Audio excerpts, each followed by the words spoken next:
राज्य के विरुद्ध विद्रोह का अधिकार। अधिकार के दूसरे पार्ट में आप देखेंगे कि क्या राज्य के विरुद्ध विद्रोह का अधिकार भी लोगों को है। वैसे तो प्रत्येक नागरिक का कानूनी कर्तव्य है कि राज्य की आज्ञाओं का माने, राज्य के आदेशों का पालन करे। इस तरह से किसी भी नागरिक को राज्य के विरुद्ध विद्रोह का अधिकार हो ही नहीं सकता है, संभव ही नहीं है, असंभव है।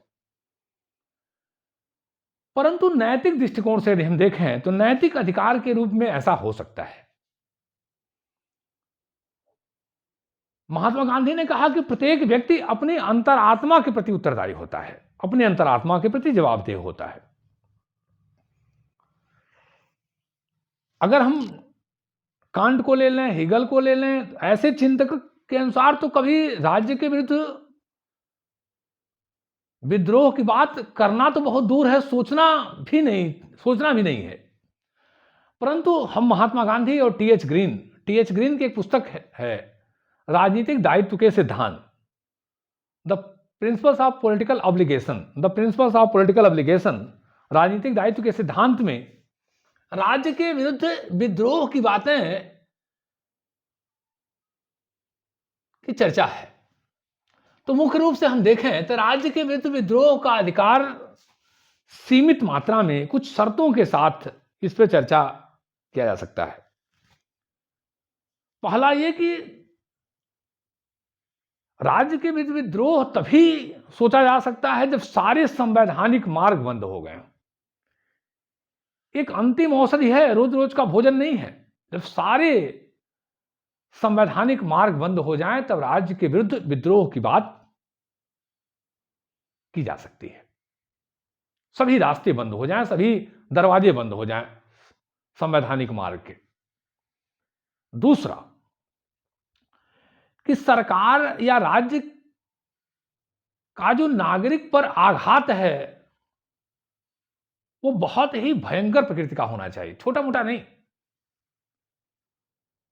सरकार या राज्य नागरिकों के ऊपर इतना बड़ा आघात करे कि जो बहुत ही विशेष हो। अब ये नहीं कि छोटा सा कोई नुकसान हो गया किसी नागरिक का, व्यक्ति का, और वो विद्रोह की बात करे, नहीं। कोई बहुत बड़ा आघात राज्य या शासन की तरफ से नागरिकों के जीवन पे होना चाहिए। तीसरी बात कि यह इसका स्वरूप व्यक्तिगत ना हो कि सामूहिक होना चाहिए। जब भी विद्रोह राज्य के विरुद्ध किया जाना चाहिए तो 1, 2 व्यक्ति, 4 व्यक्ति, 10 व्यक्ति के विरुद्ध राज्य ने कोई बल प्रयोग कर दिया नहीं। जब संपूर्ण समाज के ऊपर आघात हो, सामूहिक रूप से,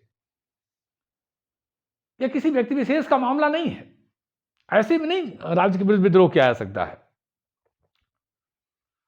संपूर्ण समाज के हितों पर आघात हो और आघात भी बहुत भयंकर तरह का हो। अगली बात है कि जो लोग विद्रोह कर रहे हैं, सोच रहे हैं, नेतृत्व करने वाले हैं, उनको इस पर ठीक से विचार कर लेना चाहिए। विद्रोह के उद्देश्य सबको पता होने चाहिए। विद्रोह करने वाले लोग बड़े ही चरित्रवान, विवेकशील, संयमी लोग होने चाहिए। उनका भाव पक्ष से ज्यादा विवेक पक्ष मजबूत होना चाहिए।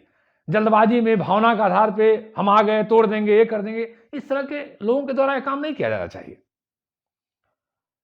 अगली बात है कि विद्रोह के पहले पूरी प्रक्रिया तय कर लेनी चाहिए कि विद्रोह के बाद क्या होगा, किन किन चरणों से गुजरना है। कभी कभी ऐसा होता है कि विद्रोह बड़ा भयानक परिणाम हो जाता है, जिसके लिए हम, जिस व्यवस्था को हटाने के लिए हम विरोध करते हैं, उससे भयानक परिणाम में चले जाते हैं। पता चलता था कि ये तो ठीक है,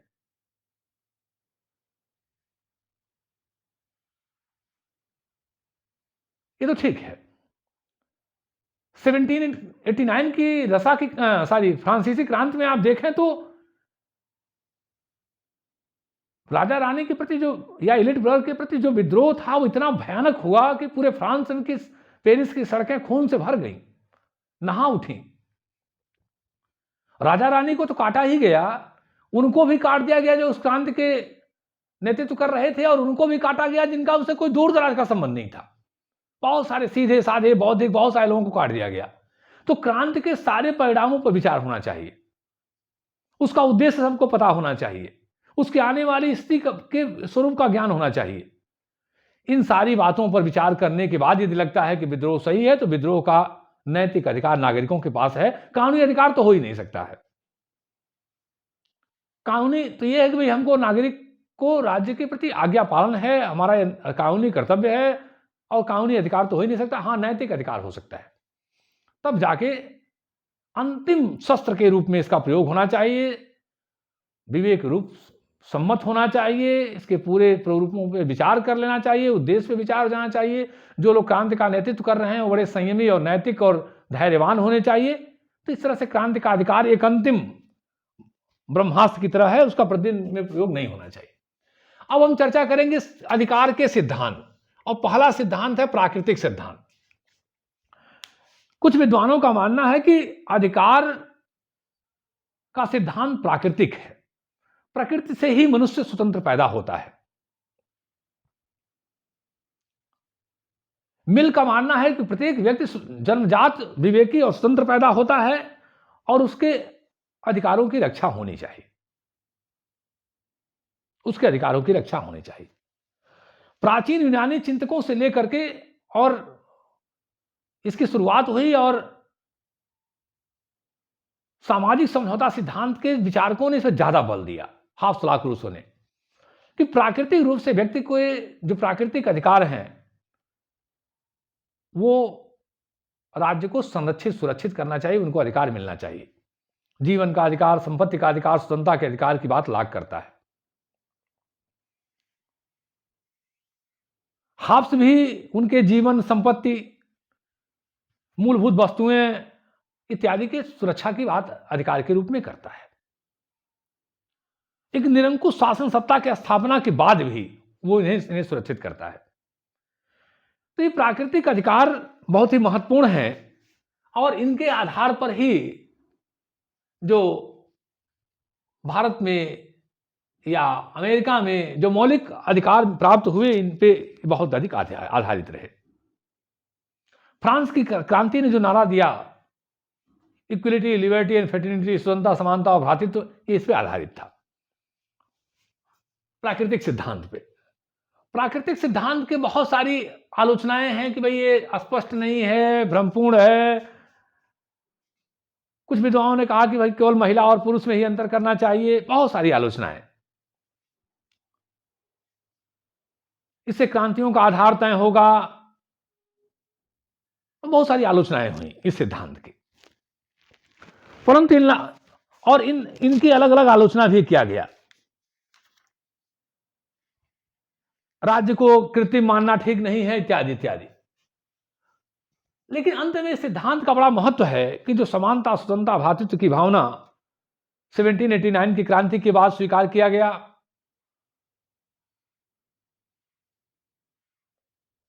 भारत के संविधान में, अमेरिका के संविधान में जो मौलिक अधिकारों की व्यवस्था की गई, इस सिद्धांत का बहुत ही असर पड़ा। दूसरा है कानूनी सिद्धांत। कोई व्यक्ति अधिकार इस नाते नागरिकों को प्राप्त होते हैं क्योंकि राज्य का उनके ऊपर संरक्षण होता है। यदि राज्य संरक्षित ना करें, इससे विशेष रूप से ऑस्टिन का बड़ा योगदान है कि कोई अधिकार इस नाते है क्योंकि राज्य उसे संरक्षित करता है, राज्य उसे अपनी मोहर लगाता है, राज्य उसे मान्यता देता है, राज्य उसे वैधता प्राप्त करता है। तो राज्य वैधता प्रदान करके उन्हें अधिकार के रूप में प्रदान करता है, और स्वयं राज्य भी उनका हनन नहीं कर सकता है, व्यक्ति तो नहीं कर सकता है, समुदाय संगठन नहीं कर सकते हैं। और बहुत सारे अधिकार आज प्रदान किए गए नागरिकों को कानूनी सिद्धांत के अनुसार। नागरिक उसका उपयोग कर रहे हैं, अपने व्यक्तित्व का विकास कर रहे हैं। इस सिद्धांत की भी बहुत सारी आलोचनाएं हुई। एक आलोचना यह हुई कि कानून ही केवल राज्य को, नागरिक अधिकारों को बनाएगा, ठीक नहीं है, राज्य कृत्रिम संस्था है, राज्य कौन होता है अधिकारों को बनाने वाला, वगैरह वगैरह। बहुत सारी आलोचनाएं की गई,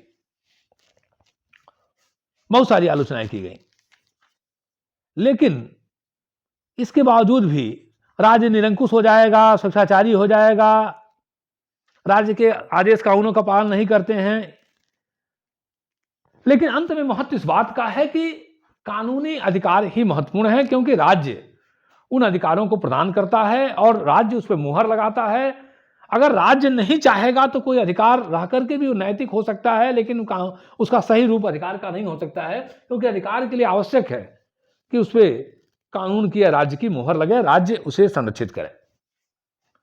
तीसरा, ऐतिहासिक, इतिहास के क्रम में जो रीति रिवाज परंपराएं हैं उनका पालन होता है और धीरे धीरे वो अधिकार नागरिकों को प्राप्त होते हैं। बर्क ने कहा कि जो 1688 की गौरवपूर्ण क्रांति ब्रिटेन में हुई ऐतिहासिक अधिकार का परिणाम रही।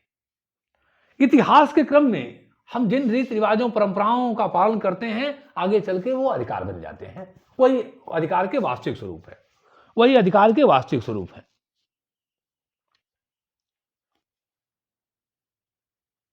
इसका आलोचना बहुत सारा किया जाता है कि भाई हर रीति रिवाज अच्छे नहीं होते हैं, रीति रिवाज समाज के लिए नुकसानदायक होते हैं, बहुत सारे रीति रिवाज व्यक्ति के अधिकारों का उल्लंघन करते हैं, सारे रीति रिवाजों को अधिकार बनाना ठीक नहीं है। इस तरह से बहुत सारी आलोचनाएं होती हैं, परंतु निष्कर्ष इसका यह है, महत्व यह है कि वास्तव में इतिहास के क्रम में जो परंपराएं होती हैं, रीति रिवाज होते हैं, जीवन मूल्य होते हैं, उन्हें राज्य अधिक से अधिक महत्ता प्रदान करता है कि उन्हें अधिकारों में परिवर्तित किया जाए।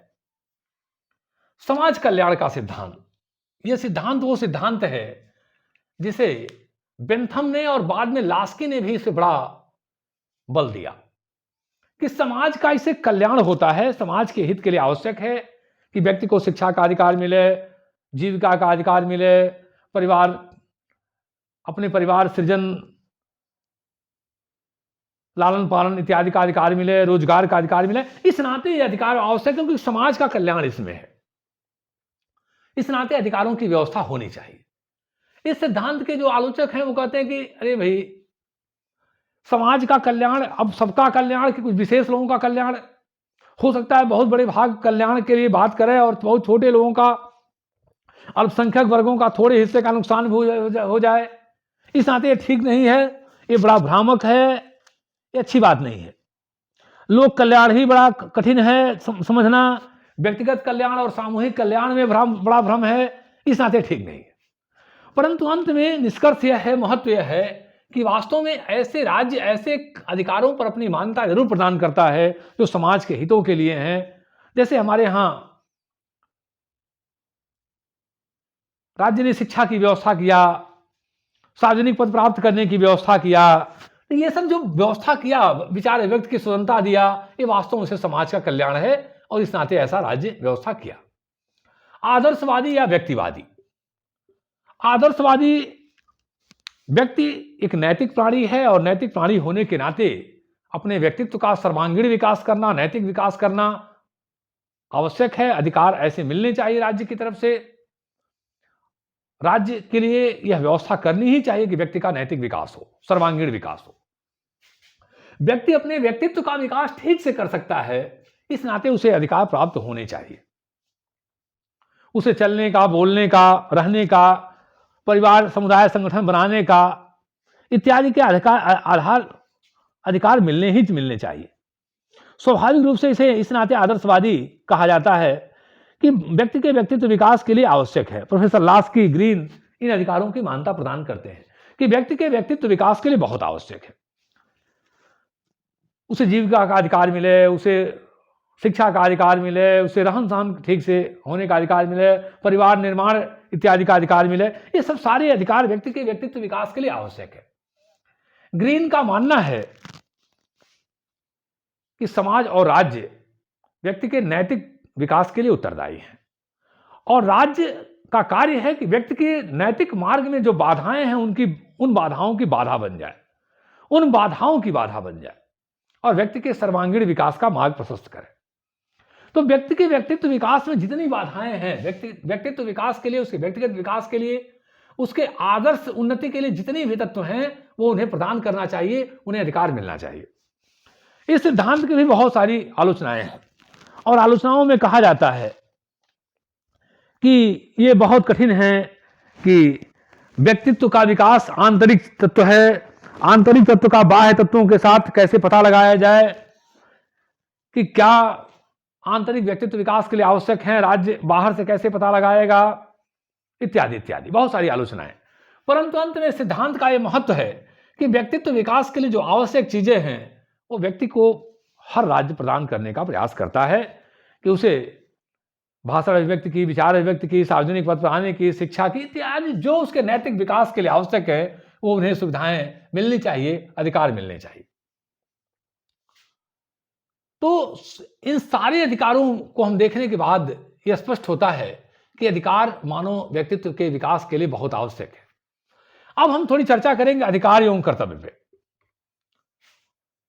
अधिकार और कर्तव्य, कर्तव्य अगर न हो तो अधिकार का कोई मतलब नहीं होगा, और अधिकार हो और कर्तव्य न करें तब भी कोई मतलब नहीं होगा। कुछ विद्वान अधिकार और कर्तव्य को एक दूसरे का विरोधी मानते हैं। कुछ सिर्फ अधिकारों की बात करते हैं, कुछ सिर्फ कर्तव्यों की बात करते हैं। हमारे देश की प्रधानमंत्री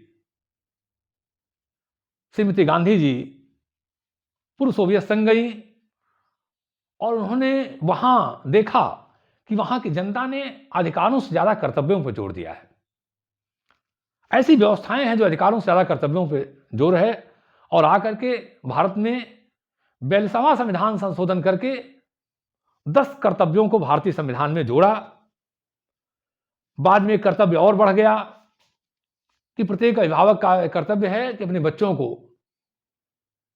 14 वर्ष तक के बच्चों को अनिवार्य और निश्चित शिक्षा प्रदान करने में पूरी अपनी भूमिका दे, पूरा सहयोग करें। तो हमारे यहां संविधान का मानना, राष्ट्रगान का पालन इत्यादि इत्यादि बहुत सारे कर्तव्यों को जोड़ा गया। मानवविदों की व्यवस्था करना, हर तरह के समाज की दूषित भावना को रोकना, बहुत सारे हमारे यहां कर्तव्य बताए गए भारतीय संविधान में। वन जीवों का संरक्षण, अपने महापुरुषों का सम्मान, मानववाद, विज्ञानवाद विकसित करना, हर तरह के अपने संविधान इत्यादि की रक्षा का बहुत सारे कर्तव्य जोड़े गए। कर्तव्य बहुत आवश्यक है। अगर कर्तव्य हम नहीं करेंगे तो अधिकार हमें प्राप्त नहीं होंगे। अधिकार और कर्तव्य एक दूसरे के पूरक हैं, एक दूसरे के पूरक हैं। सिर्फ हमको अधिकार चाहिए, कर्तव्य नहीं करेंगे तो कुछ ऐसा नहीं होगा। आप परिवार को देख लीजिए, परिवार में सिर्फ आपको चाहिए, कर्तव्य नहीं करेंगे तो कहां से मिलेगा। इसी तरह से राष्ट्र में, राज्य में अगर हम कर्तव्य नहीं करेंगे, नागरिक सिर्फ हमको चाहिए तो कहां से प्राप्त होगा ये। तो अधिकार और कर्तव्य एक दूसरे के बहुत आवश्यक हैं, और जो जिस देश की जनता अपने कर्तव्यों का पालन जितना अच्छे से कर ले जाती है, वह देश अपने नागरिकों को अधिकारों की व्यवस्था भी उतने अच्छे रूप से कर पाता है। कोई राज्य संभव ही नहीं कि अधिकार देता चला जाए और नागरिक अपना कर्तव्य न करें। हर नागरिक जब तक अपना कर्तव्य ठीक से नहीं पालन करेगा, कोई भी राज्य चाहे कितना भी संपन्न हो, कितना भी बेहतर हो, बहुत दिन तक अधिकारों की व्यवस्था नहीं कर पाएगा। तो अधिकार और कर्तव्य एक दूसरे के पूरक हैं। ग्रे ने कहा कि अधिकार एवं कर्तव्य एक दूसरे के पूरक हैं। अधिकार और कर्तव्य एक दूसरे के पूरक हैं। और वाइल्ड ने कहा है कि अधिकारों का महत्व केवल कर्तव्यों के संसार में है। अधिकारों का महत्व केवल कर्तव्यों के संसार में है। एक व्यक्ति का अधिकार दूसरे का कर्तव्य है, एक व्यक्ति का कर्तव्य दूसरे का अधिकार है। एक व्यक्ति का जो अधिकार है वही दूसरे का कर्तव्य है। एक व्यक्ति का अधिकार है कि वो विचार व्यक्त कर सकता है, सड़क पे चल सकता है, ये उसका अधिकार है। तो दूसरे का कर्तव्य बनता है कि उसको सड़क पे चलने दे। दूसरे का कर्तव्य बनता है कि उसको सड़क पे चलने दे। एक व्यक्ति का अधिकार स्वयं के प्रति कर्तव्य है। एक व्यक्ति का अधिकार स्वयं के प्रति कर्तव्य है। अधिकार हमें तभी प्राप्त होंगे जब हम अपने कर्तव्यों का सही निर्वहन करेंगे, तभी हमें कर्तव्य अधिकार प्राप्त होंगे। तो एक व्यक्ति का अधिकार स्वयं के प्रति कर्तव्य है कि हम जो हमारे दायित्व हैं, जो हमारे कार्य हैं, उनको हम ठीक से पूरा करें। जो हमारे क्रियाकलाप हमारे लिए तय हैं, उसको हम ठीक से पूरा करें। एक व्यक्ति का अधिकार राज्य के प्रति कर्तव्य है कि अगर हमें राज्य अधिकार प्रदान कर रहा है तो हम राज्य के प्रति जो हमारे कर्तव्य हैं, हम पूरी ईमानदारी से उस कर्तव्यों को पूरा करें। अगर हम नहीं करेंगे तो हमें अधिकार प्राप्त नहीं हो पाएंगे। थोड़े समय के लिए बहुत भले हो जाएं, लंबे समय के लिए नहीं हो पाएंगे। एक व्यक्ति का अधिकार राज्य का संरक्षण है। एक व्यक्ति को अधिकार तभी प्राप्त हो सकता है जब राज्य उसे संरक्षित करे, उसे अपनी मुहर लगाए। उसे अन्य व्यक्तियों के उल्लंघन से रोके, समुदायों के उल्लंघन से रोके, संस्थाओं के उल्लंघन से रोके और स्वयं राज्य की भी कोई मशीनरी उस अधिकार को नुकसान पहुंचा रही है तो उसे रोके। यानी एक व्यक्ति का अधिकार राज्य का स्वयं का कर्तव्य है कि राज्य ऐसी व्यवस्था करे जिससे उसके अधिकारों का पालन हो सके। एक व्यक्ति का अधिकार राज्य के प्रति उसके कर्तव्यों को निश्चित करता है। तो पहले तो एक व्यक्ति का अधिकार दूसरे का कर्तव्य है, दूसरे एक व्यक्ति का अधिकार निश्चित करता है कि दूसरे के समान अधिकार को स्वीकार करे। एक व्यक्ति का अधिकार दूसरे के समान इस चीज को निश्चित करता है कि दूसरे के अधिकार को स्वीकार करें। यदि हमको चलने का अधिकार है तो हम दूसरे के भी चलने के अधिकार को स्वीकार करें। अगर हम ऐसा नहीं करेंगे तो अधिकार हमें भी प्राप्त नहीं हो पाएंगे। तीसरा, एक व्यक्ति का अधिकार राज्य का कर्तव्य है और एक व्यक्ति का अधिकार स्वयं का उसका कर्तव्य है और व्यक्ति का अधिकार राज्य के प्रति उसके कर्तव्य है। यदि हम राज्य के प्रति अपने कर्तव्यों का पालन नहीं करेंगे पूरी निष्ठा और ईमानदारी के साथ तो हमें अपने अधिकार भी प्राप्त नहीं होंगे। हमारी जो जिम्मेदारियां हैं, नागरिक की जो जिम्मेदारियां हैं, कुछ लोगों को बस खाली कर्तव्य कर्तव्य कर्तव्य, अधिकार अधिकार अधिकार, केवल हमको अधिकार मिल जाए, कर्तव्य की कोई चर्चा नहीं। अच्छा भोजन मिल जाए, अच्छा रहन सहन मिल जाए, आवास मिल जाए, शिक्षा मिल जाए, चिकित्सा मिल जाए, सुविधा मिल जाए, सब उन्हें मिल ही जाए, सब मिल जाए और कर्तव्य नहीं करेंगे। हम अपने समाज में ऐसे बहुत सारे लोगों को देखते हैं जो सिर्फ अधिकारों की बात करते हैं कि हमको अच्छी बिजली चाहिए, अच्छी सुविधा चाहिए, अच्छा भोजन चाहिए, अच्छा आवास चाहिए, अच्छा रहन सहन चाहिए, सब कुछ चाहिए ही भाई, और करना कुछ नहीं है आपको अपना। अरे भाई, जिसकी जो जिम्मेदारी हो, प्रत्येक व्यक्ति का कार्य महत्वपूर्ण है। प्रधानमंत्री से लेकर सफाई करने वाले तक का व्यक्ति का कार्य बहुत महत्वपूर्ण है। सबका कार्य अपनी जगह पे महत्वपूर्ण है। तो जो जिसका कार्य है उस कार्य को बड़ी ईमानदारी, निष्ठा और लगन के साथ पूरा करना चाहिए। अगर आप ऐसा नहीं कर रहे हैं तो सिर्फ कर्तव्य की मांग कीजिए। और हमारे समाज में तो हम यही देखते हैं कि हर व्यक्ति को चाहिए चाहिए चाहिए चाहिए, अच्छी सड़कें चाहिए। मैं तो बहुत परेशान हो जाता हूं सुनते सुनते कि अच्छी सड़क चाहिए, अच्छी बिजली चाहिए, अच्छा मास कम्युनिकेशन चाहिए, अच्छा ट्रेन चाहिए, अच्छी सुविधाएं चाहिए, अच्छा जल चाहिए, आवास, सब चाहिए ही भाई, और कर्तव्य नहीं करोगे।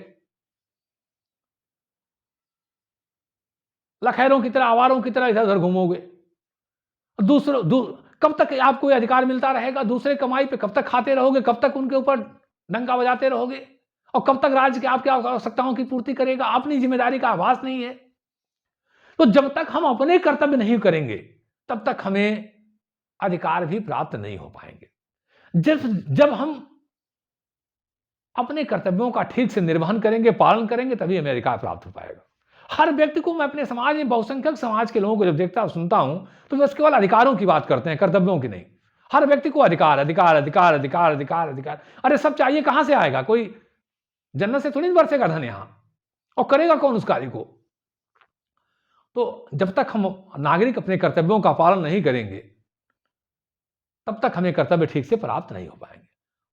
अब हरामखोरी हर समय, कामहीनता हर समय, कामचोरी हर समय, ठगी बेईमानी हर समय, और चाहिए सब कुछ, कहां से मिलेगा भाई? कहां से मिलेगा? तो जब तक अधिकारों का, आप कर्तव्यों का पालन ठीक से नहीं करेंगे, अधिकार भी आपको प्राप्त नहीं हो पाएंगे। इसे महात्मा गांधी ने बड़ा अच्छा कहा है कि आप कर्तव्य कीजिए, अधिकार अपने आप प्राप्त हो जाएंगे। आप कर्तव्य कीजिए, अधिकार अपने आप प्राप्त हो जाएंगे। बिना कर्तव्य किए अधिकार बहुत लंबे समय तक किसी नागरिक को कोई विदेश नहीं उपलब्ध करा पाएगा, प्रोवाइड कर पाएगा। इस नाते सबसे पहले कर्तव्य कीजिए, अधिकार आपको मिलेंगे। जय हिंद।